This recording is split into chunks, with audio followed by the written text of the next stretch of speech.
പ്രിയമുള്ളവരെ, നമ്മുടെ എലിക്കുളത്ത് നിന്ന് പുന്നൂസ് ചേട്ടൻ നമുക്ക് കിട്ടിയിട്ടുണ്ട്. റേഡിയോ മൈക്കിയുടെ ആദ്യത്തെ താരത്തെ നമുക്ക് കിട്ടിയിരിക്കുകയാണ്. ആരോട് ചോദിച്ചിട്ടാ ഇവിടെ എന്റെ പറമ്പിക്ക് സ്റ്റേജ് കിട്ടിയത്? ഇത് ചേട്ടന്റെ പറമ്പായിരുന്നോ? ചേട്ടനെ നോക്കി 3 പ്രാവശ്യം ഞാൻ വീട്ടിൽ വന്നു. ചേട്ടനെ കണ്ടില്ല. പക്ഷെ ചേച്ചിയോട് ഞാൻ ചോദിച്ചു, ചേച്ചി എപ്പോഴും സംഭവിച്ചു. ചേച്ചിയോട് ചോദിച്ചു, ചേച്ചി എന്നാലും സമ്മതിച്ചു. മനസ്സിലായോ? ഞാൻ അവളുടെ പുറകെ എത്ര നേരം ചോദിച്ചിട്ടുണ്ടാണ് അവള് സമ്മതിക്കുന്നത്.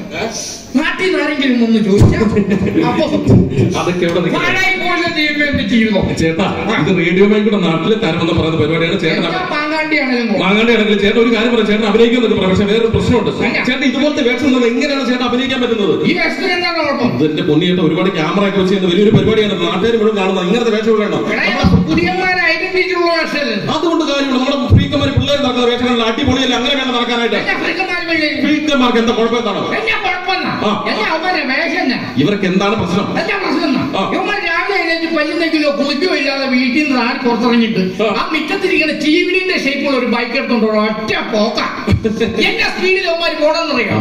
ഇങ്ങനെ സ്പീഡിൽ പോണ ഇവന്റെ പുറകിൽ ഒരു പെങ്കൊത്തി ഇങ്ങനെ കമന്റ് ഇറക്കണ്ടാവും. ഇത്ര സ്പീഡിൽ പോകണ്ടല്ലേ? അല്ല, ഞാനത് ചിന്തിക്കാറുണ്ട്. എന്തിനാണ് ഇത്ര സ്പീഡിൽ പോകുന്നത്? ഞാനും ചിന്തിച്ചിട്ടുള്ള കാര്യമാണ്. എനിക്ക് മനസ്സിലാക്കില്ല.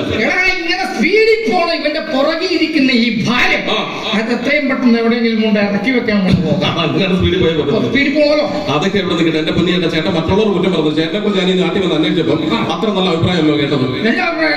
ചേട്ടൻ വീട് അന്വേഷിക്കുന്നില്ലാണല്ലോ ഞാൻ കേട്ടത്. അത് മാത്രം രാത്രിയിലെ പണിക്ക് പോയിട്ട് തിരിച്ച് ഞാൻ എത്ര പേരാണ് എന്റെ വീടാണെന്ന് അന്വേഷിച്ചിട്ടെന്നത് ഞാൻ വീട്ടിൽ തിരിക്കണം.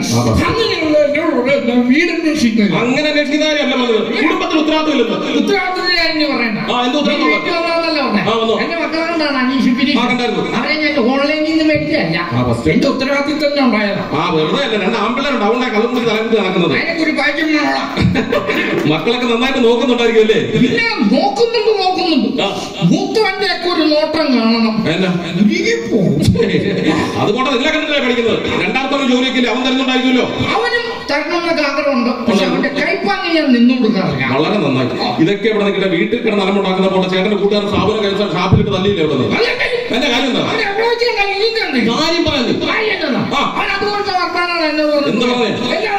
എന്റെ അപ്പച്ചൻ കഴിഞ്ഞ ആഴ്ച മരിച്ചിറങ്ങും. ഞാൻ അപ്പച്ചന്റെ ഡെഡ് ബോഡി എടുക്കുന്നത് കരഞ്ഞോണ്ടിരിക്കുമ്പോ വന്നിട്ട് പറയാ, നിന്റെ അപ്പച്ചൻ മരിച്ചിട്ടില്ലതാണ്. ആശ്വസിപ്പിക്കാൻ പറഞ്ഞല്ലേ? ആശ്വസിപ്പിക്കാൻ വേണ്ടി പറഞ്ഞാൽ അവൻ പോകാൻ പറ്റൊരു കാര്യം കൂടെ എന്നോടുണ്ട്. എനിക്ക് നിന്റെ അപ്പനെ കാണണം തോന്നുമ്പോ രാത്രിയാവുമ്പോ നീ മിറ്റത്തിറങ്ങി ആകാശത്തേക്ക് നോക്കിയാൽ മതി. അപ്പച്ചൻ നക്ഷത്രമായിട്ടാണ് ഉദിച്ചു നിൽക്കണ്ടാവുന്നു. അത് പഴയ കാരണവന്മാര് മുതലുള്ള സങ്കല്പമല്ലേ? എന്താ സങ്കല്പമാണെങ്കിലും എന്റെ അപ്പനെ കാണണമെന്നുള്ള വിഷമം കൊണ്ട് രാത്രിയിൽ ഞാൻ മിറ്റത്തേക്ക് ഇറങ്ങി ആകാശത്തേക്ക് നോക്കിയപ്പോ ഞാൻ കണ്ട കാഴ്ച എന്താ? ആകാശം നിറയാൻ നക്ഷത്രങ്ങൾ. അപ്പൊ അവൻ പറഞ്ഞു എന്റെ അർത്ഥം എന്താണെന്ന് അറിയാൻ പാടില്ല. ഞാൻ ഒറ്റ ചേട്ടൻ കള്ളു കുടിച്ച് നടക്കുന്നുണ്ട്. എല്ലാത്തിനും ഇങ്ങനെ നെഗറ്റീവ് തോന്നുന്നു. അതൊക്കെ ഇവിടെ നിൽക്കട്ടെ. ചേട്ടൻ അഭിനയിക്കുന്നുണ്ടോ പറഞ്ഞത്? അഭിനയിക്കുന്നുണ്ടോ പറഞ്ഞത്? അപ്പൊ ഓക്കെ, നമുക്ക് ചേട്ടൻ അഭിനയം കണ്ടല്ലോ. നമ്മുടെ പ്രോഗ്രാമിലേക്ക് കിടക്കാണ്. നമ്മുടെ റേഡിയോ മൈക്കിയുടെ ആദ്യത്തെ സെഗ്മെന്റിലേക്ക് കിടക്കാണ്. സ്പട്ടികം റൗണ്ട് എന്നാണ് നമ്മുടെ ആദ്യത്തെ റൗണ്ടിന്റെ പേര്. നമ്മുടെ മോഹൻലാലിന്റെ സ്പട്ടികം എന്ന സിനിമ കാണാത്തവർ ആരും ഈയിടെ വീണ്ടും സ്പട്ടികം റിലീസ് ചെയ്തു. എന്തായാലും സ്പട്ടികം സിനിമയിൽ ഒരു മാസ് ഡയലോഗ് ചേട്ടൻ ഞാൻ തരുവാണ്. മുട്ടനാടിന്റെ ചങ്കിലെ ചോര, അതാണ് എന്റെ ജീവൻ, ഇതാണ് എന്റെ ആരോഗ്യം. ഈ ഡയലോഗ് തെറ്റാതെ ചേട്ടൻ പറഞ്ഞ ചേട്ടൻ സമ്മാനം പറയോ? മതി തകർത്തോന്നാ. എന്താ പറയണ്ടേ? ആക്ഷൻ. ഇനി ഫൈൻ കുറവുണ്ട്. ചേട്ടാ അഭിനയിച്ചു.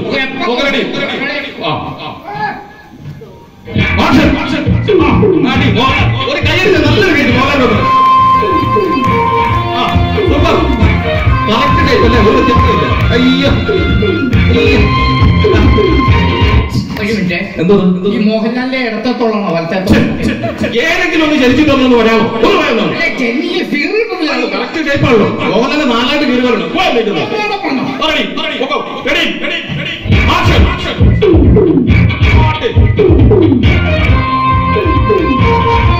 കറക്റ്റ് അല്ലേ?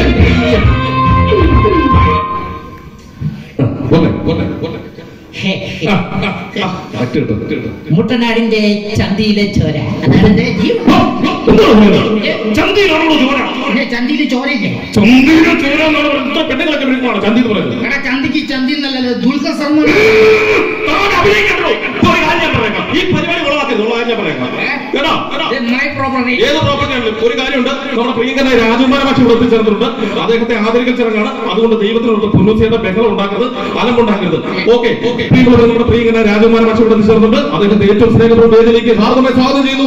രാജകുമാര മാഷ് കീ, രാജകുമാര മാഷ് കീ, രാജകുമാര മാഷ് കീ, രാജകുമാര മാഷ് കീ, രാജകുമാര മാഷ് കീ. ഇതല്ലേ നമ്മുടെ രാജകുമാര മാഷ്? ഇതല്ലേ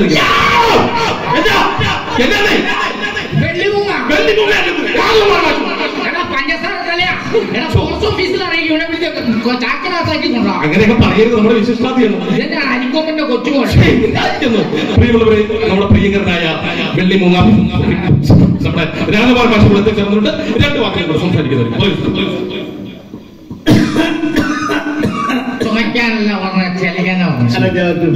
പറഞ്ഞു തുടങ്ങിയാണ്. പ്രിയമുള്ളവരെ, അല്ലെ ഞാൻ പ്രസംഗം പറഞ്ഞു തുടങ്ങിയാണ്. പ്രിയമുള്ളവരെ, എന്താണ് ക്ഷമ? എന്തിനാണ് ക്ഷമ? ഈ ക്ഷമ എന്ന് പറഞ്ഞാൽ ക്ഷമ ആട്ടിൻ സൂപ്പിന്റെ ഫലം ചെയ്യുമെന്നാണല്ലോ നമ്മൾ പൂർവികർ പറഞ്ഞു വെച്ചിരിക്കുന്നത്. സുഹൃത്തെ, പൂർവികർ പറഞ്ഞു വെച്ച പല കാര്യങ്ങളും നമ്മൾ പിന്തുടരുന്നു. നമ്മൾ പറഞ്ഞു വെച്ച കാര്യങ്ങൾ ഇനി നമ്മൾ വരും തലമുറ ഞാൻ പറയുന്നതിന് മുമ്പ് ഇദ്ദേഹം എനിക്ക് മനസ്സിലായി. ഇദ്ദേഹം നമ്മുടെ നാട്ടുകാരനാണ്. അദ്ദേഹം പുള്ളിയുടെ പറമ്പിൽ നമ്മൾ സ്റ്റേജ് വെച്ചിരിക്കുന്നത്. രണ്ടെണ്ണം കഴിച്ചിട്ടുണ്ട്, ക്ഷമിക്കണം. എനിക്ക് തോന്നി. ഹലോ, എന്താണ് പേരെന്താണ്? ഞങ്ങളുടെ നാട്ടിൽ നിന്ന് തുപ്പല് മഴയൊന്നും പറയുന്നുണ്ടല്ലോ. പ്ലീസ് സുഹൃത്തെ, ഞാൻ ഈ ക്ഷമയെ പറ്റി പറഞ്ഞതിന് മുമ്പ് ഞാൻ എനിക്ക് തന്നെ അവാർഡ് കിട്ടിയ എന്റെ കവിതയിൽ നിന്നും ഏതാനും ചില വരികൾ ഞാൻ നിങ്ങൾക്കിടയിലേക്ക് വലിച്ചെറിയാൻ പോവുകയാണ്. സൂക്ഷിക്കാൻ ഇപ്പോൾ എന്നൊക്കെ വലിച്ചെറിയാൻ പോകണം. ഈ അതൊന്നും എത്തുകൊണ്ട് കണ്ടില്ല പ്രിയമുള്ളവരെ, ഈ കവിതയെ പറ്റി, ഈ കവിത ചൊല്ലുന്നതിന് മുമ്പ് ഇതിനെപ്പറ്റി കാര്യങ്ങൾ പറയേണ്ടത്. കാരണം ഈ കവിത എന്ന് പറഞ്ഞാൽ വളരെ ഫീൽ ചെയ്ത് കേൾക്കുന്ന ഒരു കവിതയാണ്, ഹൃദയസ്പർശിയാണ്. ആരും ഈ കവിത കേട്ട് നെഞ്ച് തകർന്ന് കരയരുത് എന്ന് ഞാൻ അപേക്ഷിക്കുകയാണ്. പ്രത്യേകിച്ച് രണ്ടെണ്ണം കഴിച്ചിട്ടുള്ളവരൊക്കെ ഒന്ന് ശ്രദ്ധിക്കണം. ഹൃദയസ്പർശിയായ കവിതയാണ്. അപ്പൊ ഞാൻ തുടങ്ങട്ടെ. അമ്മേ പറയൂ, ആരാണ് എന്റെ അച്ഛൻ?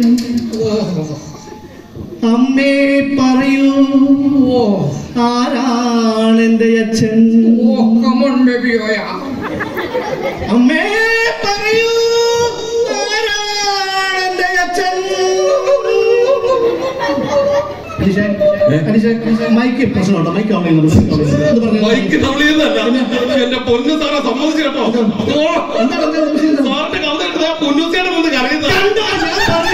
ഞാൻ പറഞ്ഞില്ല എന്റെ കവിത ആര് എന്റെ പൊന്നൂസേട്ടാ, ഈ കവിത എന്തിനാണ് കവിതയിൽ എന്തിനാണ് കരയുന്നത്? സാറിന്റെ കവിത പിന്നെ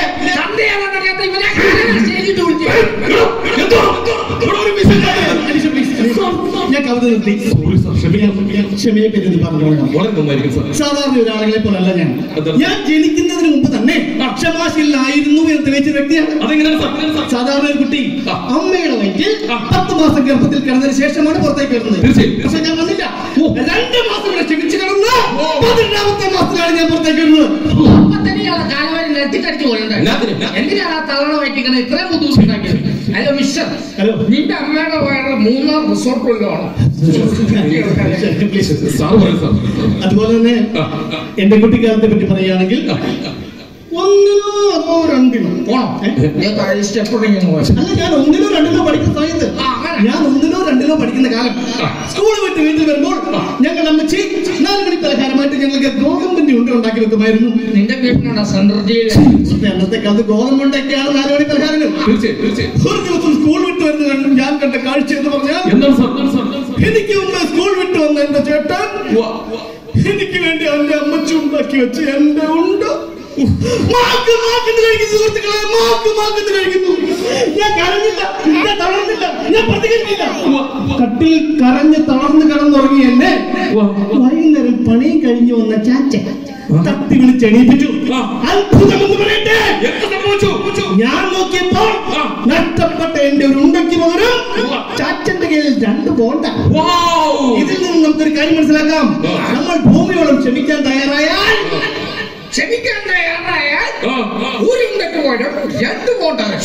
അന്ന് പറഞ്ഞ് ഞാൻ ജീവിതം കൊണ്ട് ഒരു പാഠം പഠിച്ചു. നമ്മളെ ആരൊക്കെ എങ്ങനെയൊക്കെ എന്തൊക്കെ ഉപദ്രവിച്ചാലും നമ്മൾ അവരോടൊക്കെ ക്ഷമിക്കാൻ പഠിക്കണം.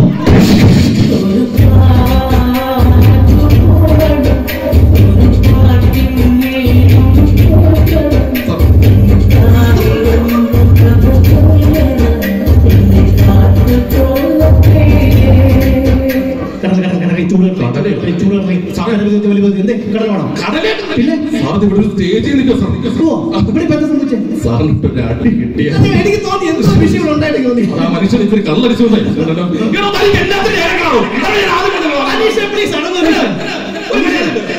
അനീഷ അടങ്ങോ അനീഷ, എനിക്ക് ക്ഷമയുണ്ടല്ലോ. അനീഷ ജീവിതം എന്ന് പറയുന്നത് റോക്കറ്റ് പോലെയാണ്. അത് കൂട്ടിന് ഇവിടുത്തെ മുകളിലേക്കല്ല വേണം, അല്ലാതെ ദേഷ്യം പിടിച്ച് താഴ്ത്തേക്കല്ലേ വേണ്ടേ. കത്തിപ്പിച്ചിട്ടുണ്ടെങ്കിലും ഇദ്ദേഹം പറഞ്ഞ ഒരു കാര്യമുണ്ട്. നമ്മൾ ഭൂമിയോളം ക്ഷമിക്കാൻ തയ്യാറായാൽ നമ്മുടെ ജീവിതം റോക്കറ്റ് പോലെ മേലേക്ക് വരും. തനിക്ക് എല്ലാത്തിനും ഏലക്കണാവോ കുഞ്ഞൂസേ? അനീഷ അടങ്ങും. നല്ല സമയത്ത് ക്ഷമിക്കാൻ പറ്റുന്നത്. അനീഷ എനിക്ക് ക്ഷമയുണ്ടല്ലോ. നമ്മുടെ ക്രിസ്തുദേവൻ നമ്മളെന്താണ് പഠിപ്പിച്ചിരിക്കുന്നത്? ഒരു കാരണത്തെ അടിക്കുന്നവന് മറുകരണം കാണിച്ചു കൊടുക്കാനാണ് നമ്മൾ ക്രിസ്തുദേവൻ നമ്മളെ പഠിപ്പിച്ചിരിക്കുന്നത്.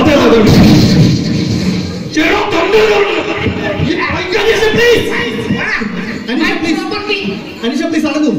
എനിക്ക് ക്ഷമയുണ്ടല്ലോ. പ്രിയമുള്ളവരെ, ഞാനിവിടെ വന്നു, നിങ്ങളെ എല്ലാവരെയും വളരെ സന്തോഷത്തോടെ കണ്ടു.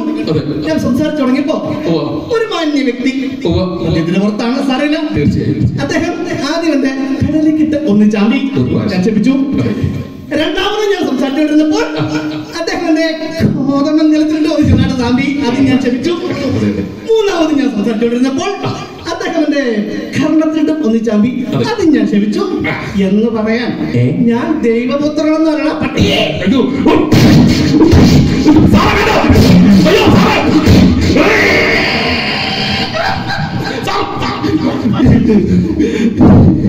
തനിക്ക് വലിയ കാര്യം ഞാനോട് ഞാൻ എത്ര പ്രാവശ്യം പറഞ്ഞു പാലപ്പോട്ടാക്കരുത്.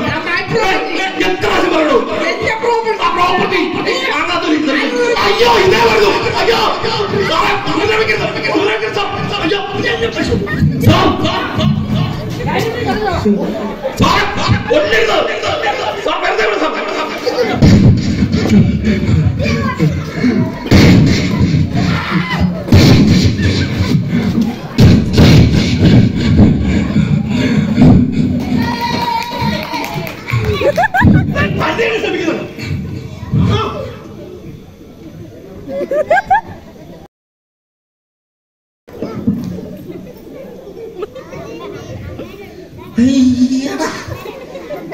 ഒരാവശ്യമില്ല, ചോദിച്ചു മേടിച്ച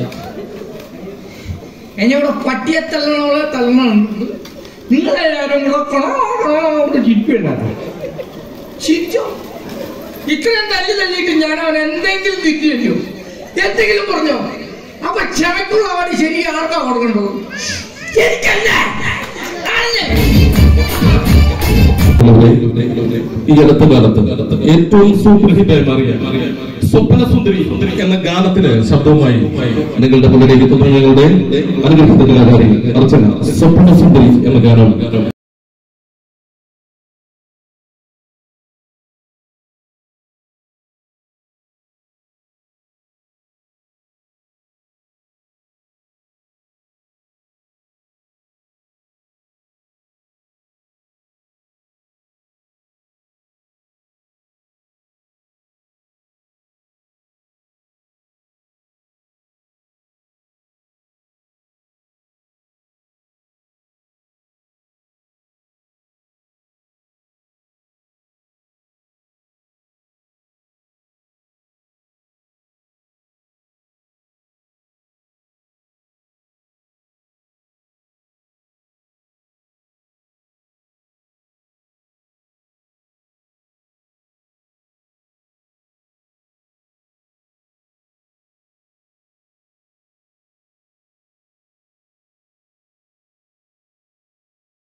மாற்றிடுமே முகமும் பூக்கடையே இங்கே வந்து கொஞ்சம் பண்ணும் கிட்டன ராத்திரிக்கும் தூக்கதுக்கும் எப்பவும் ராசியிலே உங்க சோகம் கலைக்கும் கலைக்கும் வந்தே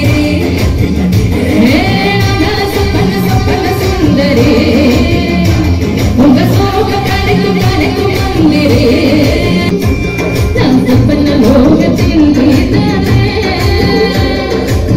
ராந்தல் நெறியே ஜொலிப்பேனே சோபல் இளமலே கணிப்பேனே மீண்டும் மீண்டும் மீண்டும் மீண்டும் தோன்றும் நெஞ்சு தோன்றும் தோன்றும் தோன்றும் ராதா சொப்பன சொப்பன சுந்தரே உங்க சோகம் கலைக்கும் கலைக்கும் வந்தே. Thank you very much.